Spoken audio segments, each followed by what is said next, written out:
But বন্ধু রাষ্ট্র না। আমাদের মধ্যেই বাংলাদেশি, এই ভারত আমাদের বন্ধু রাষ্ট্র। এই গান বাজনা বেঁচে গেছে অনেক বছর, 16-17 বছর হাসিনা রেজিমের। বাট বাট আমরা যদি সেই 71 থেকে আজ পর্যন্ত এই 55 বছরে আমরা হিসাব করে দেখি, তাহলে ভারত কখনোই আমাদের বন্ধু ছিল না। এটা কেউ হয়তো, যারা ওই পারের দালাল, তারা হয়তো মানবে না। বাট সবকিছু নিয়ে যদি বিচার করেন, ভারত কখনোই আমাদের বন্ধু রাষ্ট্র ছিল না এবং আগামীতেও হবে না। হবে না, এর পিছনে কারণ আছে। বিকজ অফ দেয়ার অ্যাটিটিউড, তাদের হেজিমনিস্টিক অ্যাটিটিউড। তারা একা সব খাবে, কাউকে দিবে না, কোনো আইন মানে না, কোনো নিয়ম মানে না, কোনো ভদ্রতা জ্ঞান নাই।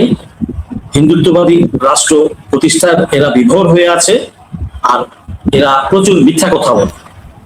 হ্যাঁ, তো এরা কোনো নিয়ম কানুনের তোয়াক্কা করে না, এবং সবাইকে নিয়ে যে পথ চলবে এই মন মানসিকতা তাদের নাই। অতএব আগামীতে যে ভালো হয়ে যাবে, এটা যদি কেউ বলে, তাহলে তাকে আর আমার কিছু বলার নাই। এটা লিখে রাখেন, আমি হয়তো থাকবো না। আজ থেকে 50 যারা বাঁচবেন, হয়তো এনাম ভাই বাঁচতে পারেন, তারা দেখে নিন আমার এই কথা সত্য না মিথ্যা। হবে না। তাহলে আমাদের করণীয় কি? আমাদেরকে আমাদের স্বার্থ রক্ষা করে চলতে হবে।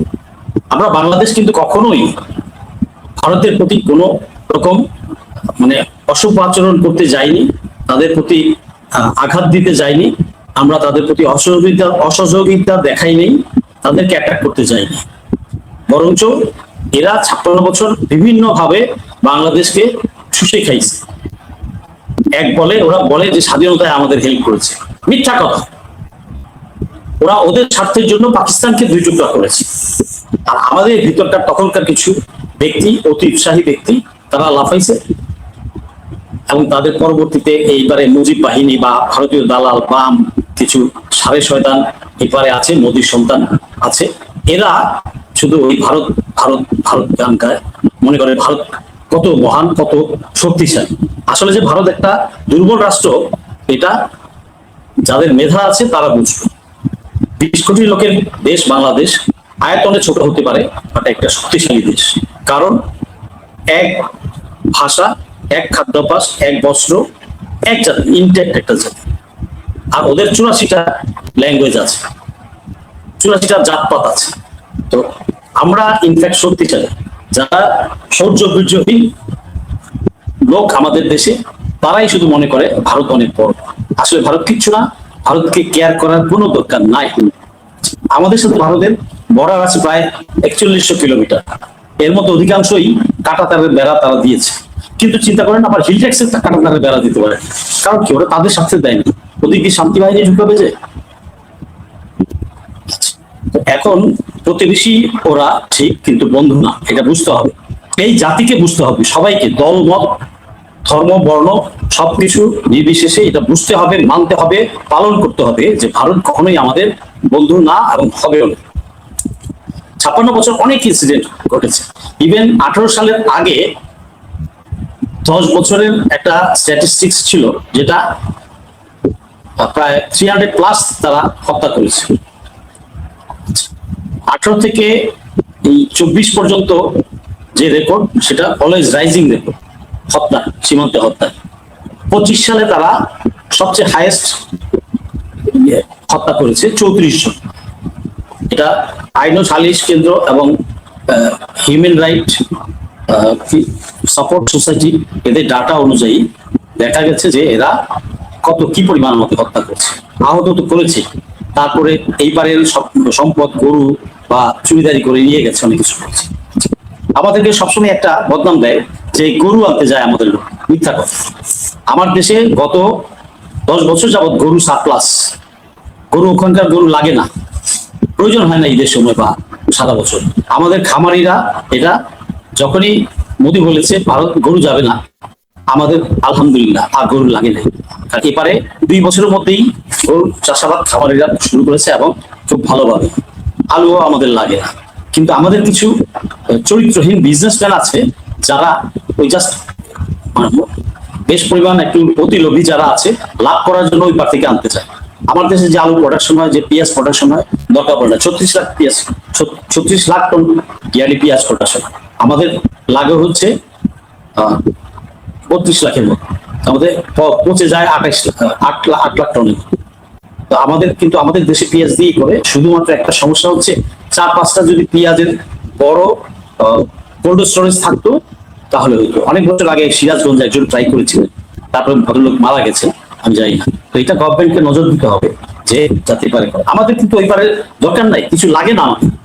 র ম্যাটেরিয়াল যেটা ইন্ডাস্ট্রির জন্য লাগে আপনি বাইরে থেকে, অন্য দেশ থেকে আনেন। ইভেন ইন্ডিয়ান গভর্নমেন্টের সময় দেখা গেছে যে ফ্রুটস ইন্ডিয়া থেকে আনেনি, আফগানিস্তান, পাকিস্তান ওদের কাছ থেকে ফ্রুটস এনেছে অনেক কম দামে এবং অনেক বেটার কোয়ালিটি। আমাদের দেশের কিছু মানুষের মন মানসিকতা খুব খারাপ, খুব নিচু স্তরের। এদের রক্তের মধ্যে আছে দাসত্ব বোধ, এদের রক্তের ভিতরে। আমাদেরকে মোটিভেট করতে হবে আমাদের পুরো জাতিকে। আমি গতকাল একটা অনুষ্ঠানে ছিলাম, সেখানে এক ভদ্র মহিলা আসছিলেন। তো উনি বলতেছিলেন ভারতের সাথে আমাদের ছেলে মেয়েরা পড়াশোনা করতে যায়, তাহলে ভিসার জন্য কিভাবে যাবে? এখানে অনেক দেশের কনসুলেট নাই, ভিসা সার্ভিস নাই। কেন? ভারত ছাড়া কি আমরা 18 মাস প্রমাণ করেছি না যে আমরা চলতে পারি? আমাদের কোনো অসুবিধা হয়েছে? অনেক ভালো ছিলাম, দ্রব্যমূল্য সব ভালো ছিল, ঈদে কোনো সমস্যা হয়নি, সবকিছুই তো ঠিক ছিল। ঠিক নাই শুধু আমাদের মন মানসিকতা। এদের আছে টাকা প্রেম। আরে ভাই, সুন্দর সুন্দর জায়গা দেখার জন্য বিশ্বের অন্যান্য দেশ আছে, যাও পাকিস্তানে, যাও চায়নাতে, থাইল্যান্ড, মালয়েশিয়া, অনেক দেশ আছে। বেশি দূরে না যাও, ইউরোপে না যাও। চিকিৎসার ব্যাপারে বলি, চায়নায় চিকিৎসা সস্তা এবং এদের ট্রিটমেন্ট। এদের এই যে আমি একটা উদাহরণ দিই, হায়দার হোসেন আছে না, ওই যে আমি আইসা গিয়া ফাইসা গেলাম, খান গেছে পুরান ঢাকা। এই ভদ্রলোক উনি তো আমেরিকাতে ট্রিটমেন্ট করিয়েছেন এবং উনি চায়নাতে করিয়েছে। উনি বলেছেন আমার কাছে একই স্ট্যান্ডার্ড মনে হয়েছে এবং অর্ধেক কস্ট। তাহলে কেন আমার দেশের মানুষ জানে না? আমাদের দেশের জেলা উপজেলা সব জায়গায় ওই যে দালাল এজেন্ট তৈরি করে রাখছে, ভারতের ট্রিটমেন্টের জন্য যাওয়ার জন্য প্রসেস করে। ভিসা সেন্টার 8টা কেন আমার দেশে বিভিন্ন জেলাতে কেন আছে? এগুলো তো সব রয়ের অফিস, এগুলা অবিলম্বে বন্ধ করতে হবে। এখন কথা হচ্ছে যে এই যে পুশিং, এই ভারতের শুভেন্দু বাবু হিন্দুত্ববাদী, এই শুভেন্দু বাবু বিজয়ী হওয়ার পরে তার পলিটিক্যাল স্ট্যান্ড দেখানোর জন্য এবং বাংলাদেশকে কিভাবে চাপে রাখা যায়, আমাদেরকে কিভাবে মাথা নত করে রাখা যায় ভারতের প্রতি, সেই জন্য তারা আবার উৎপাত শুরু করেছে। এবং আপনি দেখবেন আবার কয়েক মাস পর হঠাৎ করে হিল ট্যাক্সে আবার কিছু একটা গ্যাঞ্জাম শুরু করে। ওদের খাইসলতি এটা। আজ পর্যন্ত 56 বছর আমি দেখলাম কোনো ভাবেই তারা আমাদের ভালো চায় না। তারা চায় না বাংলাদেশ কুইকলি ডেভেলপ করুক, অথচ আমাদের দেশ থেকে তারা কিন্তু হাইয়েস্ট রেমিটেন্স কামায়, সেকেন্ড হাইয়েস্ট রেমিটেন্স কামায়। কোত্থেকে কামায়? আমার দেশের যে প্রবাসী ভাই যারা আছে তারা যে পরিমাণ রেমিটেন্স পাঠায় তার চেয়েও 1-2 বিলিয়ন বেশি ডলার নিয়ে যায়, মোট 12-13 বিলিয়ন ডলার নিয়ে যায়। 26 লাখ অবৈধ কর্মকর্তা কর্মচারী ওদের এখানে আছে। আমাদের যে চরিত্র খারাপ ব্যবসায়ী পার্টি আছে বাংলাদেশ, আজ থেকে 25-30 বছর আগে আমি বলতাম যে ব্যবসায়ীরা আর পলিটিক্যাল হচ্ছে চরিত্র খারাপ পার্টি। অ্যাজ সাচ আমি যখন সার্ভিসে ছিলাম I never use to visit, কখনোই না। আমার আত্মীয়ের মধ্যে থাকলেও আমি কিন্তু দেখা করি না। আমি স্ট্রেট বলতাম যে এদের কোনো চরিত্র নাই। আমাদের দেশের ব্যবসায়ীদের এবং মানে পলিটিক্যাল লোকজনের কোনো চরিত্র নাই, এটা তো আমরা দেখতেই পাচ্ছি। অস্বীকার কেউ করতে পারবে? আছে কোনো চরিত্র তাদের? কোনো চরিত্র না। দেশপ্রেম তো তাদের নাই। দেশটাকে তো ভারতের অঙ্গরাজ্য বানায় এরাই হাসিনাকে 17 বছর টিকায় রাখছে। হাসিনাকে বলে নাই যে এই অগাস্টের আগে 24-এ শেখ হাসিনার সাথে আমরা সারা জীবন থাকবো, কবর পর্যন্ত থাকবো? ব্যবসায়ী গ্রুপগুলো বলে নেই। আর ওই ব্যবসায়ী গ্রুপগুলো কিন্তু আবার এখন বিএনপির অতি প্রিয় হয়ে গেছে। তো দেখেন, পলিটিক্যাল বিএনপি বলেন, আওয়ামী লীগ বলেন, ডান বাম মধ্যে ঠ্যাং যা আছে সবগুলো একই চরিত্র। 56 বছর যাবৎ এই পলিটিক্যাল সাড়ে শয়তান গুলা জনগণকে শোষণ করে গেছে, দাস বানায় রাখছে এবং তারা নিজেরা দাস হয়েছে ভারতে।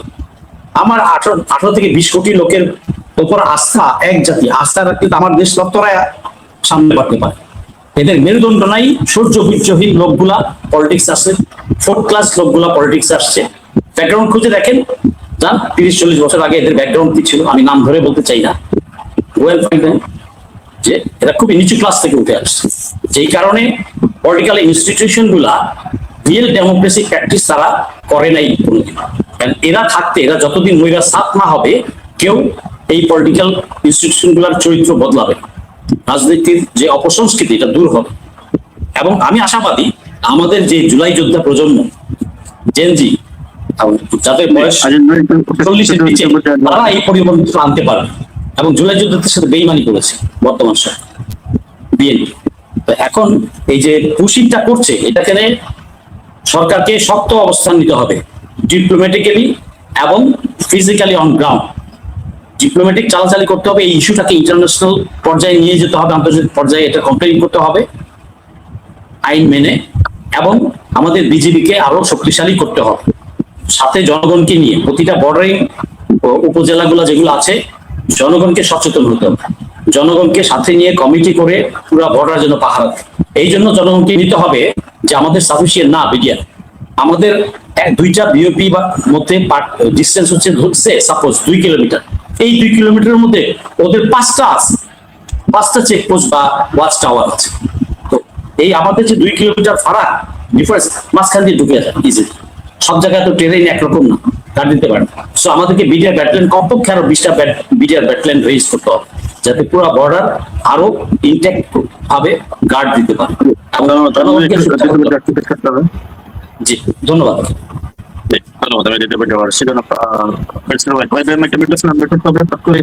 ভারতের এই যে পশ্চিমের ঘটনাগুলো বেড়ে গেছে, সীমান্তে বিজিবি এগুলো প্রতিহত করতেছেন, বাংলাদেশ সরকারের আসলে আরো কঠোর কি ভূমিকা নেওয়া প্রয়োজন হতে পারে, যেটা কূটনৈতিক ভাবে মোকাবেলা করতে হবে।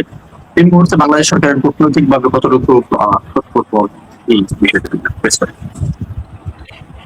জি, আসসালামু আলাইকুম আমিনুল হক মনির ভাই এবং অত্যন্ত আলোচক ফেরদৌস আজিজ ভাই, আপনাদেরকে ধন্যবাদ, এবং যারা এই মুহূর্তে আমাদেরকে দেখছেন এবং দেখবেন প্রত্যেকের প্রতি ধন্যবাদ। আমি আপনার এই সরকারি পর্যায়ে সরকারি ডায়ালেক্ট কি হওয়া উচিত, সরকারের ভূমিকা কি হওয়া উচিত, এটার আগে আমি একটু কিছু ব্যাকগ্রাউন্ড, কিছু তথ্যপাত্র বলে নিই, তারপরে আমি এর জবাবটা দিব হোপফুলি, আর আমার কথার মধ্যেই এই জবাবটা চলে আসবে ইনশাল্লাহ। ফার্স্ট এন্ড ফরমোস্ট দেখেন, পৃথিবীর কোন দেশই আপনি পাবেন না একটা আইসোলেটেড দেশ, অর্থাৎ মালদ্বীপ স্যার, আপনি পৃথিবীর কোনো দেশে আপনি পাবেন না যে, তারপর মালদ্বীপেরও যে ম্যারিটাইম বর্ডার রয়েছে যা ইন্দোনেশিয়া এবং শ্রীলঙ্কার সাথে, পৃথিবীর কোনো দেশ পাবেন না বর্ডার ছাড়া। আপনি দেখেন ইউএস এর কথা, কানাডা, মেক্সিকো এবং ইউএস তো হচ্ছে অনেকটা রাইভাল কান্ট্রি, তাদের তারা বর্ডার শেয়ার করে। আপনি যদি দেখেন ইটালি, ফ্রান্স, সুইজারল্যান্ডের নেইবারিং কান্ট্রি, বেলজিয়াম, ইংল্যান্ডের neighbouring country.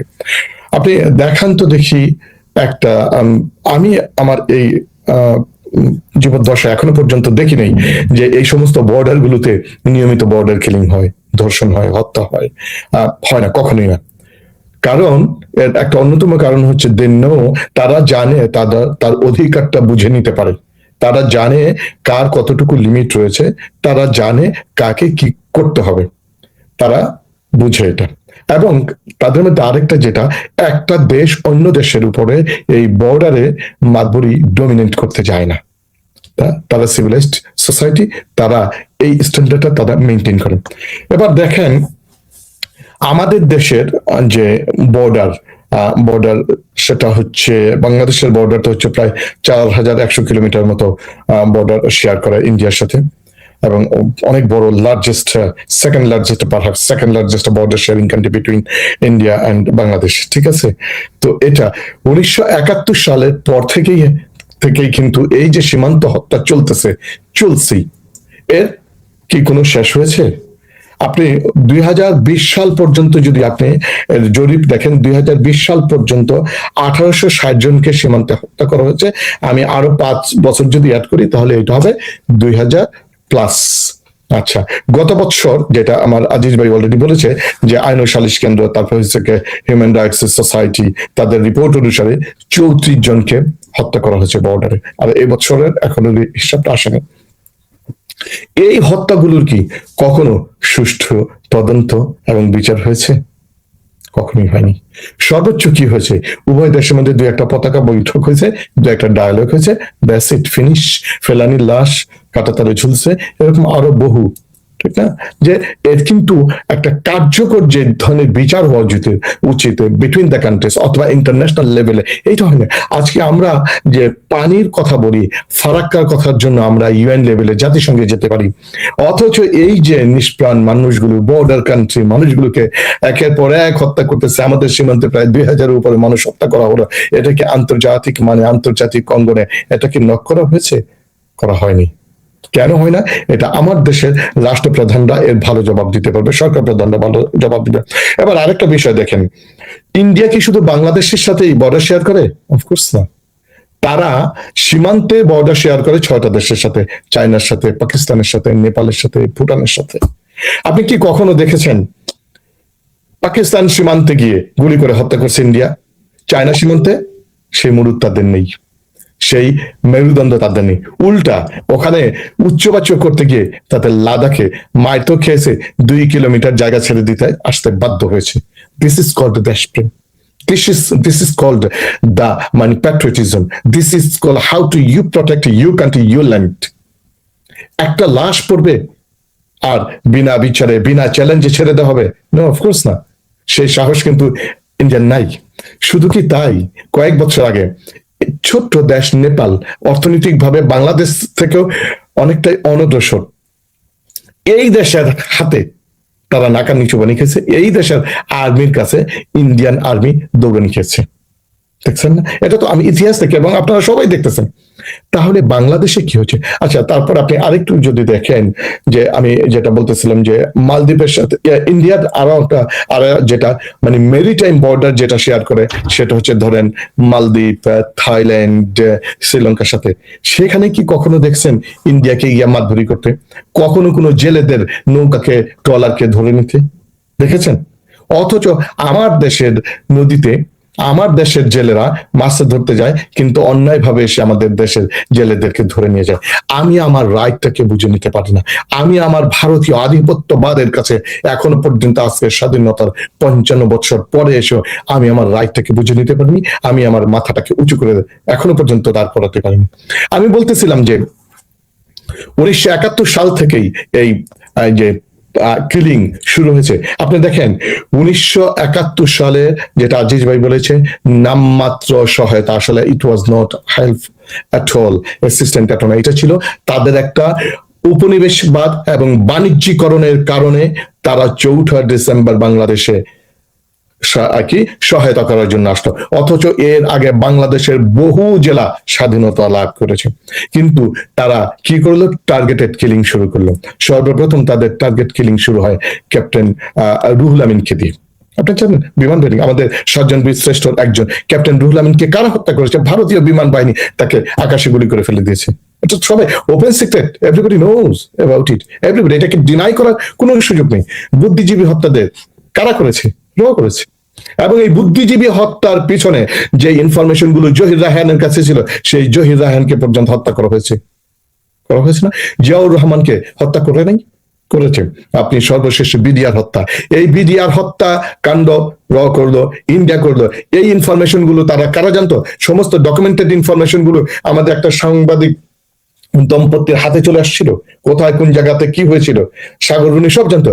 As a result সাগর রুনিকেও ফেলে দেওয়া হলো, সাগর রুনিকেও হত্যা করা হলো।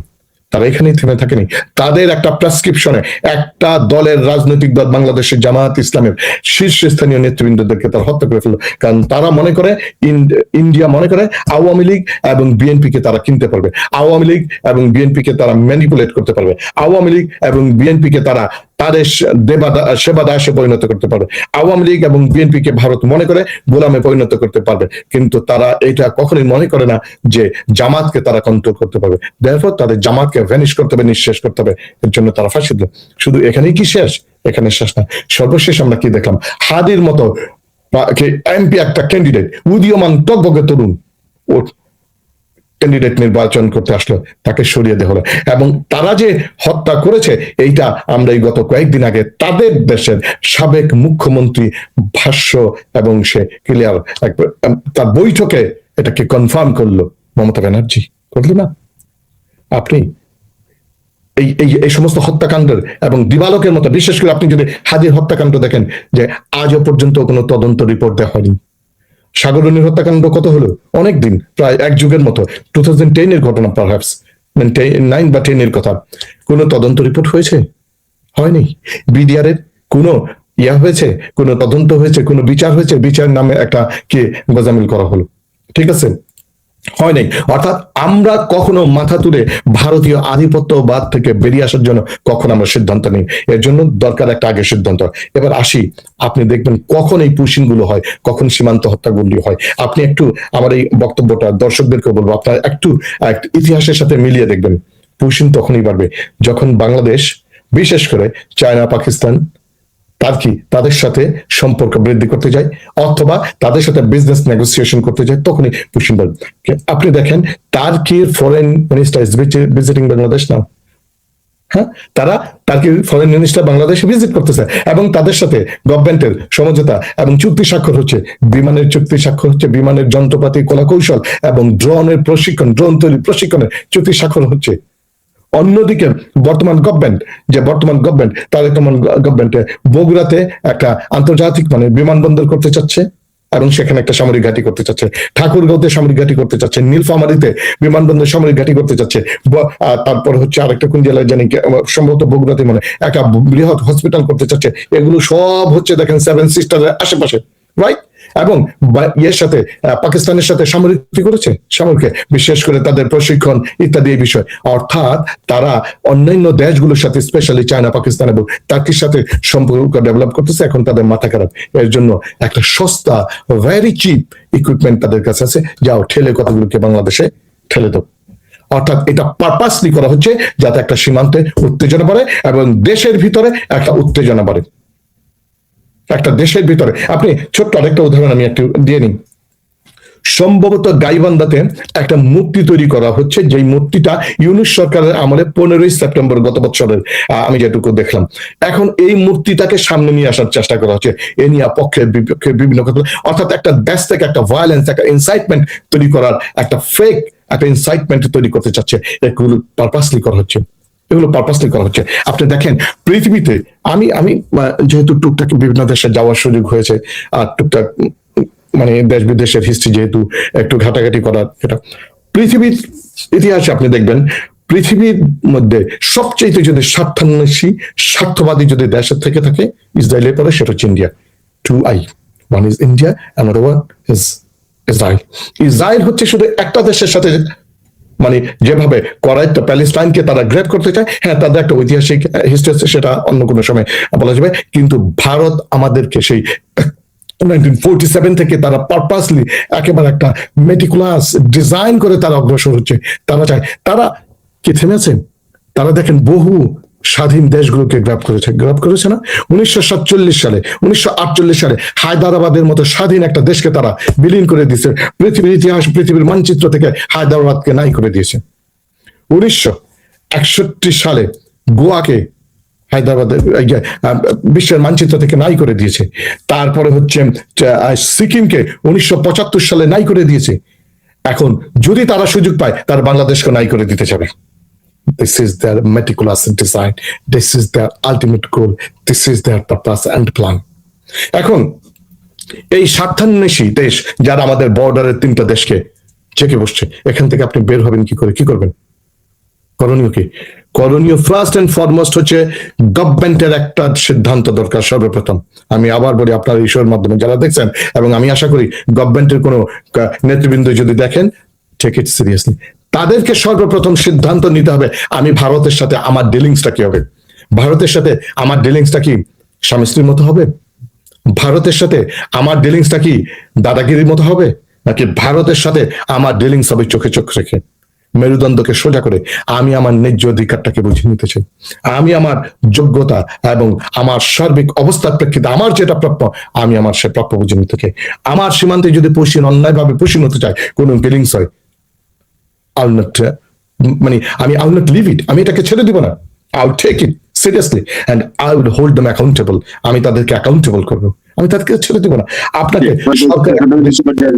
আমি শেষ করে দিচ্ছি। সরকার একটা সিদ্ধান্ত দিতে পারে, সরকার একটা সিদ্ধান্তই বাংলাদেশ এবং ভারতীয় আধিপত্যবাদ মুক্ত বাংলাদেশকে গড়ে তুলতে যথেষ্ট হবে। এবং আমি পরিশেষে একটা বিষয় বলতে চাই, আমরা তো প্রতিবেশীকে চেঞ্জ করতে পারবো না, কিন্তু এই প্রতিবেশীর সাথে আমার ন্যায্যতার ডিলিংস এর জন্য আমি মনে করি বাংলাদেশের ইয়াং উদীয়মান, বিশেষ করে যারা জেনজি এবং যারা ভারতীয় আগ্রাসন আধিপত্যবাদ থেকে, হেজিমনি থেকে বাংলাদেশকে মুক্ত রাখতে চায়, তাদেরকে ভলেন্টারি অথবা বাধ্যতামূলক একটা সামরিক ট্রেনিং এর দরকার আমি মনে করি। আর সরকারকে আমি বলবো, যেই সরকার, আপনি ভারত অনেক বড় দেশ হতে পারে, তারা আমার উপরে দাদাগিরি ফলাতে আসতে পারে, কিন্তু আপনি তাদের দাদাগিরিতে সায় না দিয়ে বরং আপনি আপনার মেরুদণ্ডকে সোজা রেখে আপনার 18 কোটি মানুষের কথা চিন্তা করেন, 18 কোটি মানুষের ন্যায্যতা, দক্ষতা এবং তাদের কল্যাণের কথা চিন্তা করে সিদ্ধান্ত নেন। আজকে যে সীমান্তে যে পুশিং হচ্ছে, আপনি ওয়াই নট ডেকে পাঠান ভারতীয় হাই কমিশনকে, তার কাছে ব্যাখ্যা চান, was the reason behind it. আপনি take this matter to the UN, আন্তর্জাতিক ফোরামে নেন, যেমনি ভাবে তিস্তার বিষয়টাকে আন্তর্জাতিক ফোরামে যাওয়া হয়েছে, তদ্রূপ আর কতকাল এই ধরনের হত্যা চলতে থাকবে? Take this matter seriously. ধন্যবাদ। ধন্যবাদ। আমি যেটুকু জবাব আসছি কর্নেল হাসান, সরি আজিজ ভাই একটা মিনিট আছেন, আমি প্রথম বিষয়গুলো মন্তব্য থেকে বলতে, দ্বিতীয় বিষয়ে আসি যে বাংলাদেশের জ্বালানি তেলের পর বিদ্যুতের দাম বৃদ্ধি করবে, হচ্ছে রেকর্ড পরিমাণে বিদ্যুতের দাম বৃদ্ধি করবে। বিদ্যুতের দাম বৃদ্ধি কতটুকু জনগণের উপর প্রভাব পড়বে, যদিও প্রধানমন্ত্রী উপদেষ্টা করতেন কোনো ধরনের প্রভাব পড়বে না, খুব বেশি একটা প্রভাব পড়বে না, কতটুকু প্রভাব করতে পারবে জনগণের উপর এই বাড়তি চাপ সৃষ্টি হওয়ার? উপদেষ্টা বলেছেন কে? জাহিদ, ডক্টর জাহিদ সাহেব। উনি তো ডাক্তার, বৈদ্য, হোমিওপ্যাথ, এলোপ্যাথ। উনি ইলেকট্রিসিটির কি বোঝেন? ইলেকট্রিসিটির কি বোঝেন? ইকোনমির কি বোঝেন? তো উনি তো, ওনার তো আগে ইউটিউব চালাইতেন, তেল মেরে উনি ওখানে বসে গেছেন তেল মারতে পারতেন। এই যে পলিটিক্যাল ইনস্টিটিউশন গুলো ডেভেলপ করেনি বলি, একটু আগে বলেছিলাম, যে সরকার চালাচ্ছেন তার নিজেরও তো বুঝতে হবে কোনটা কোন মাল, কোন ধরনের, তাকে কিভাবে উপদেষ্টা দিয়ে দেওয়া হয়, কি ক্রাইটেরিয়া, কি যোগ্যতা আছে তার। অখাদ্য কুখাদ্য নিয়ে যদি একটা সরকার, প্রতিবারই দেখেছি, প্রতিবার 56 বছর একমাত্র প্রেসিডেন্ট জিয়া ছাড়া সব অখাদ্য কুখাদ্যতে তাকে চারপাশে রেখে কখনো দেশ ভালোভাবে শাসন করা যায় না, সুশাসন প্রতিষ্ঠা করা যায় না। যেটা করা যায় সেটা হচ্ছে শোষণ করা যায় জনগণকে দাস বানানো যায়, জনগণকে ভিক্ষুক বানানো যায়, ফকির বানানো যায়। এই সমস্ত অপদার্থ লোকদেরকে দিয়ে তো রাষ্ট্র চলবে না। আর জুলাই যোদ্ধারা রক্ত তো এই জন্য দেয়নি, এই সমস্ত অথর্বকে দিয়ে সরকার গঠনের জন্য দেওয়া হয় না। এটা বিএনপিকে বুঝতে হবে। বিএনপিতে বহু দেশপ্রেমিক লোক আছে, বহু ত্যাগী নেতা কর্মী আছে, যারা 16 বছর মাঠে সাফার করেছে। আমি নিজে 16 বছর মাঠে ছিলাম, আমি জানি তাদের একটাও ভালো জায়গায় নাই। এখন একটা একটা করে নাম ধরে বলতে গেলে তো সময় লাগবে, বাদ দিই। অফকোর্স এই ইলেকট্রিসিটি পাওয়ার, এটার উপর বেস করেই তো আমাদের জীবনযাত্রার সকল কিছু চালিত হয়। এফেক্ট করবে না মানে ইমিডিয়েটলি এটা এফেক্ট করবে কস্ট অফ লিভিং এর উপরে, জনগণের উপর কস্ট অফ লিভিং। জনগণের কি আয় বাড়ছে, বেতন বাড়ছে? বাড়ছে না। তাহলে জনগণ যে ফিক্স বেতনটা পায়, বা যে লো ইনকাম পিপল যারা আছে, তাদের তো ইনকাম ওই একই রয়ে গেছে। তো তারা এই ইউটিলিটি বিলস, আদার বিলস এবং এই ইলেকট্রিসিটি প্রোডাকশন বাড়ানোর জন্য অন্যান্য দ্রব্যের প্রোডাকশন কস্ট বেড়ে যাবে, অ্যাজ সাচ দ্রব্যমূল্য বেড়ে যাবে। তো মানুষ তার ইনকামে এইগুলো পরিশোধ করতে গিয়ে, সব করতে গিয়ে তার সাফিসিয়েন্ট ফুড সে গ্রহণ করতে পারবে না। তার যে খাদ্যের দরকার, তার যে কাপড় চোপড় দরকার, তার যে মেডিসিন, হেলথ ট্রিটমেন্ট দরকার, এগুলোর জন্য তার আর পয়সা ব্যালেন্স থাকবে না হাতে। তাহলে এফেক্ট করছে না মানে টোটাল জিনিসটাই এফেক্ট করছে, টোটাল ইকোনমি এফেক্ট করবে। আর এই যে ভাবে যে আমি খরচ মেটাবো এই প্রাইস হাইক করে, এটা তো ডিজাস্টার ডেকে আনবে, এটা ডিজাস্টার ডেকে আনবে টোটাল ইকোনমি। এটা কে তাকে এইভাবে উপদেশ দিয়েছে? বরঞ্চ এখানে দরকার হলে আরো সাবসিডি দেখ, যাতে জীবনযাত্রার মান সহনীয়, মানে মানুষ কমফোর্টেবল থাকতে পারে। মানুষ যদি কমফোর্টেবল থাকতে না পারে তাহলে কিভাবে হবে? মানুষের পারচেস ক্যাপাসিটি কমে যাচ্ছে, সে তার যা যা দরকার দৈনন্দিন জীবনযাত্রায় সে সেগুলো ম্যানেজ করতে পারছে। তারপর আপনার এই যে এগ্রিকালচারে, ট্রান্সপোর্টেশনে, ফ্যাক্টরি প্রোডাকশনে সব জায়গায় এটা এফেক্ট করবে, সব জায়গায় এফেক্ট করবে, এবং এটার একটা মাল্টিপ্লায়ার এফেক্ট পড়বে সর্বক্ষেত্রে। ইনফ্লেশন হবে, ইনফ্লেশনের পরও আরেকটা ইনফ্লেশন, আনসিন ইনফ্লেশন হয়ে যায়। তো এই টোটাল জিনিসগুলা এইভাবে এগুলার ইয়েটা বহন করবে কে? লোডটা কে বহন করবে? এই জনগণ, এই ট্যাক্স পেয়াররা, আমরা সাধারণ মানুষ এটা বহন করবে। চোর বাটপাড়া তো করবে না, চোর বাটপাড়া তো জিনিসের দাম বাড়ালো সমস্যা নাই, ওরা তো আর একটু বেশি রেটে চুরি করবে, তাদের বেশি রেটে লুট করবে, ব্যাংক খাবে, তারপর ডলার পাচার করবে, সবই তো করবে, কারণ তারা গুড গভর্নেন্সের জন্য ট্রাই করছে না। ফাইন্যান্সিয়াল ইকোনমি, ফাইন্যান্সিয়াল সিস্টেমটাকে তারা ডিসঅর্ডার করে দিচ্ছে। তো কিভাবে হবে? তো মানুষের এই চাপগুলা, এই লোডগুলা সব তো জনগণের উপর পড়ে। ব্যাংক আরো 2-4